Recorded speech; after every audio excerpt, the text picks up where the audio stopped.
नमस्कार। बिहार के भागलपुर जिले में एक ऐसी जगह है जो पॉलिटिकल साइंस की किताबों के सारे नियम पलट देती है। ये कहानी है गोपालपुर की, यानी असेंबली कॉन्स्टिट्युएंसी 153।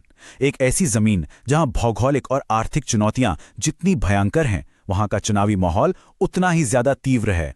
आज हम इस क्षेत्र के आंकड़ों और जमीनी हकीकत के माध्यम से एक बहुत ही गहरे रहस्य को डीकोड करेंगे, जिसे हम पैराडॉक्स ऑफ डेमोक्रेटिक डेस्परेशन यानी लोकतांत्रिक मजबूरी का विरोधाभास कहते हैं। अब सबसे पहले इस नंबर पर जरा गौर कीजिए, 69.1%। ये 2025 के गोपालपुर विधानसभा चुनाव का वोटर टर्नआउट है। अब आप सोच रहे होंगे कि इसमें ऐसी क्या खास बात है। खास बात यह है कि एक ऐसी जगह जहां बेहद गरीबी है, हर साल बाढ़ का प्रकोप रहता है और बुनियादी विकास की भारी कमी है, वहां लगभग 70% लोगों का घरों से निकलकर वोट देना ये सिर्फ एक सामान्य मतदान नहीं है, ये अपने आप में एक बहुत बड़ा सवाल खड़ा करता है। और यही हमारा गोपालपुर पैराडॉक्स है। तो इस पूरे विरोधाभास को समझने के लिए हम अपनी चर्चा को इन 5 अहम हिस्सों में बांटेंगे। पहले हम इस पैराडॉक्स को समझेंगे, फिर इकोलॉजी और पब्लिक हेल्थ की जमीनी हकीकत को देखेंगे। उसके बाद दशकों से चलते आ रहे चुनावी बदलाव, वहां की वेल्थ और क्राइम की डायनामिक्स, और आखिर में 2025 के उस चुनावी नतीजे की बात करेंगे जिसने सब बदल दिया। चलिए शुरू करते हैं पहले हिस्से से, the Gopalpur paradox, high turnout, deep deficits. यहां नागरिकों की वास्तविक जिंदगी और उनके चुनावी उत्साह के बीच जो अंतर है वो बिल्कुल चौंकाने वाला है। आमतौर पर कन्वेंशनल पॉलिटिकल साइंस हमें क्या सिखाता है कि अगर सिस्टम फेल है, सड़कें और अस्पताल नहीं हैं, तो लोग निराश होकर घर बैठ जाएंगे, राइट? लेकिन यहां बिल्कुल उल्टा होता है। जब राज्य की व्यवस्था इतनी बुरी तरह से फेल होती है तो लोग और भी ज्यादा संख्या में वोट डालने क्यों निकलते हैं। यहां हमें एक पल रुककर याद रखना चाहिए कि डेटा के इन आंकड़ों के पीछे भारतीय संविधान द्वारा दी गई गरिमा और एक नागरिक का बुनियादी अधिकार जुड़ा है। हमारा ये विश्लेषण भारत के डीपीडीपी फ्रेमवर्क और प्राइवेसी का सम्मान करता है और एक जिम्मेदार, निष्पक्ष पब्लिक स्पीच के दायरे में आता है। हमारा मकसद सिस्टम को समझना है, किसी व्यक्ति विशेष को नहीं। इस चुनावी व्यवहार की जड़ को समझने के लिए जमीन की सामाजिक बुनियाद को देखना जरूरी है। भागलपुर जिले की आबादी में लगभग 81.90% हिंदू हैं और 17.68% मुस्लिम। ये बेसलाइन सामाजिक संरचना ही चुनावी राजनीति का कैनवास तय करती है। इस हिंदू मेजॉरिटी के भीतर ईबीसी और ओबीसी, खासतौर पर गंगोटा और यादव समुदायों की चुनावी भागीदारी सबसे क्रूशल होती है। इन्हीं का समर्थन आखिरकार चुनाव के नतीजे तय करता है। आइए अब दूसरे हिस्से की तरफ चलते हैं, ecology and public health, the lived reality. इन चुनावी आंकड़ों से हटकर लोगों की रोजमर्रा की जिंदगी आखिर कैसी है। अगर हम पब्लिक हेल्थ सर्वेस की इन फिगर्स पर ध्यान दें तो सच्चाई बेहद चिंताजनक लगती है।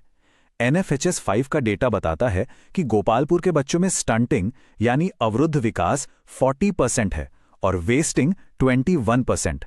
लेकिन सबसे भयानक आंकड़ा अनीमिया का है। 5 साल से कम उम्र के 79% बच्चे खून की कमी का शिकार हैं। अगर हम इसे एब्सोल्यूट नंबर्स में देखें तो जिले के 4 लाख बच्चों में से लगभग 3 लाख बच्चे अनीमिक हैं। ये सिर्फ परसेंटेजेस नहीं है, ये जमीन पर प्रशासन की गंभीर विफलता को उजागर करते हैं। और स्वास्थ्य के साथ साथ भौगोलिक चुनौतियां हर साल लोगों की कमर तोड़ देती हैं। खास करके अगस्त और सितंबर 2024 की वो भयंकर बाढ़, फरक का बराज से अचानक 10.50 लाख क्यूसेक पानी छोड़ दिया गया। इसका नतीजा क्या हुआ? इस्माइलपुर बिंडटोली एम्बैंकमेंट और गोपालपुर साइदपुर रिंगबुंद बुरी तरह टूट गई। मिट्टी का कटाव उपजाऊ जमीन को अपने साथ बहा ले गया। हजारों लोगों को बेघर होकर विक्रमशिला सेतु, ब्रिज और नेशनल हाईवे पर शरण लेनी पड़ी। जब जमीन ही नहीं बचती तो लोगों के पास दूसरे राज्यों में मजबूरी में पलायन करने के अलावा और क्या विकल्प बचेगा। इन भयंकर परिस्थितियों को ध्यान में रखते हुए अब तीसरे भाग पर आते हैं, डेकेड्स ऑफ इलेक्टोरल शिफ्ट्स। हम देखेंगे कि पिछले 70 सालों में इस कंस्टिट्यूएंसी ने किस तरह का राजनीतिक रास्ता तय किया है। देखिए, किसी भी जगह का चुनावी मिजाज एक दिन में नहीं बनता। ये टाइमलाइन गोपालपुर की एक लंबी सोशल इंजीनियरिंग की कहानी कहती है। 50 से 70 के दशक तक यहां कम्युनिस्ट पार्टी ऑफ इंडिया का दबदबा था, जो भूमिहीन मजदूरों की आवाज उठाती थी। उसके बाद 80 के दशक में कांग्रेस का दौर आया। फिर 90 के दशक में आती है मंडल कमीशन की राजनीति और जनता दल का उदय, जिसने पिछड़े वर्गों की पूरी डायनामिक्स बदल दी। और आखिरकार 2000 के दशक से लेकर आज तक यहां जेडीयू और एनडीए का एक मजबूत प्रभुत्व स्थापित हो चुका है। अब आते हैं चौथे भाग पर, वेल्थ, क्राइम और politics, the mechanisms of power. एक अत्यंत गरीब क्षेत्र में आखिर इन चुनावों को कंट्रोल कौन करता है? अगर हम इलेक्शन कमीशन में दर्ज हुए एफिडेविट्स पर बिल्कुल निष्पक्ष होकर नजर डालें तो तस्वीर बिल्कुल साफ हो जाती है।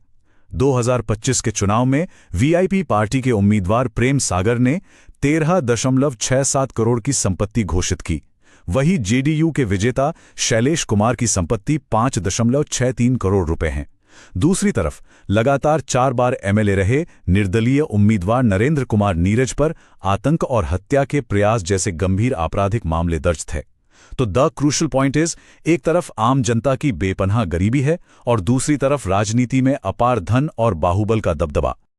ये एफिडेविट्स एक नंगी सच्चाई बयान करते हैं। आज के दौर में चुनाव कितने कैपिटल इंटेंसिव हो गए हैं। 13 करोड़ रुपए की निजी पूंजी का चुनाव में आना ये साफ साबित करता है कि गांव के इन पैट्रोनेज नेटवर्क्स को जिंदा रखने और कैंपेन की भारी लॉजिस्टिक्स को संभालने के लिए मैसिव प्राइवेट कैपिटल अब एक बेसिक जरूरत बन चुकी है। आम जमीनी कार्यकर्ता के लिए ऐसी चुनावी लड़ाई लड़ना अब लगभग असंभव है।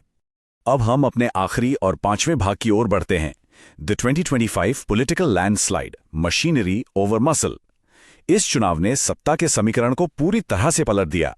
58,135 ये कोई मामूली मार्जिन नहीं है। ये जेडीयू के शैलेश कुमार की जीत का विशाल अंतर था। वो पहले आरजेडी में थे और चुनाव से ठीक पहले उन्होंने पार्टी बदली थी।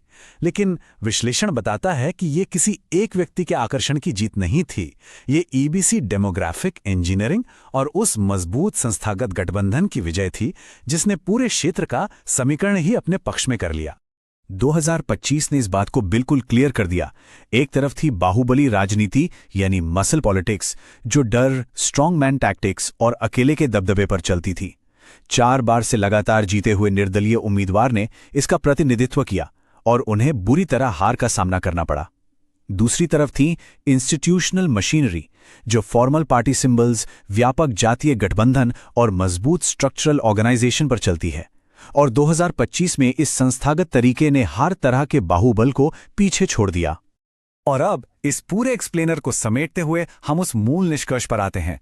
The high water turnout is not an indicator of democratic satisfaction but rather of intense democratic desperation. यानी उच्च मतदान लोकतांत्रिक संतुष्टि का प्रतीक नहीं, बल्कि तीव्र लोकतांत्रिक मजबूरी का परिणाम है। यहां लोग खुश होकर वोट नहीं दे रहे हैं, उनके लिए वोट देना अस्तित्व बचाने का, जिंदा रहने का एक आखिरी हथियार बन चुका है। बात की राहत, थोड़ा सा मुआवजा, सड़क की थोड़ी मरम्मत, इन बेसिक जरूरतों के लिए वोट एक ट्रांजैक्शनल टूल बन गया है। और इसी मोड़ पर हमें फिर से याद रखना चाहिए कि एक स्वस्थ लोकतंत्र में हम जब इन आंकड़ों का विश्लेषण करते हैं तो हमारा लक्ष्य भारत के संवैधानिक मूल्यों और नागरिक गरिमा को आगे बढ़ाना होता है। ये विश्लेषण डीपीडीपी फ्रेमवर्क का सम्मान करते हुए सिस्टम को अकाउंटेबिलिटी की तरफ ले जाने का एक प्रयास है, ताकि जमीन पर बदलाव आ सके। तो इस विश्लेषण को हम एक अहम सवाल के साथ छोड़ते हैं। एक ऐसी जगह जहां स्वास्थ्य संकट और बढ़ती आपदाएं लोगों को हर रोज तोड़ रही हैं, वहां ये 69.1% का मतदान क्या गोपालपुर के लिए एक सटीक और क्लाइमेट रिजिलिएंट इंफ्रास्ट्रक्चर की बुनियाद रखेगा, या ये भारी उत्साह आगे चलकर महज एक और बड़ी निराशा में बदल जाएगा? भारतीय राजनीतिक अर्थव्यवस्था के जमीनी सच कुछ ऐसे ही जटिल होते हैं। If you want to become a people-centric leader and uplift your constituency, get in touch with blueprintstrategies.ai at mgr@blueprintstrategies.ai or call 080-420-41602. Purpose beyond politics.